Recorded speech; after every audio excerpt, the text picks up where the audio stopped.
মামা তুই জানোস আমি মিমের সাথে কথা বলি, তাও কেন তুই তার সাথে কথা বলস? আরে মামা, ও তো নিজে আসছিল আমার কাছে পড়াশোনার বিষয়ে কথা বলার জন্য। মিথ্যা কথা বলিস না মামা, আমি নিজে দেখছি তোদের কথা বলতে। আরে মামা, কথা বললে কি রিলেশন হয়ে যায়? তুই আমার বন্ধু হইয়া আমার পিছনে সব করবি, আমি কখনোই তোর থেকে এটা আশা করি না। আরে মামা, আগে শান্ত হ। কেউ কথা বলবি না তোরা, আজকে ওর সাথে আমার সব শেষ। আরে মামা, তুই এমন করছিস কে? তুই আগে সত্যিটা জান। আমার আর কিছু জানার দরকার নেই।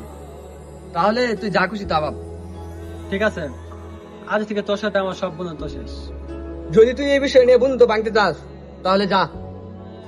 তোর মতো মেরে যাওয়ার বন্ধু আমার দরকার নাই, যা। কিরে মামা, তুই আমার ধাক্কা দিলি কেন? না, তোর কি পাগল হয়ে গেছিস নাকি? মেয়ে নিয়ে তোরা বন্ধু তোর মধ্যে ঝগড়া সৃষ্টি করতেছস। আজ থেকে তুই আমার কাছে মৃত। যা, আজ থেকে তুই আমার কাছে মৃত।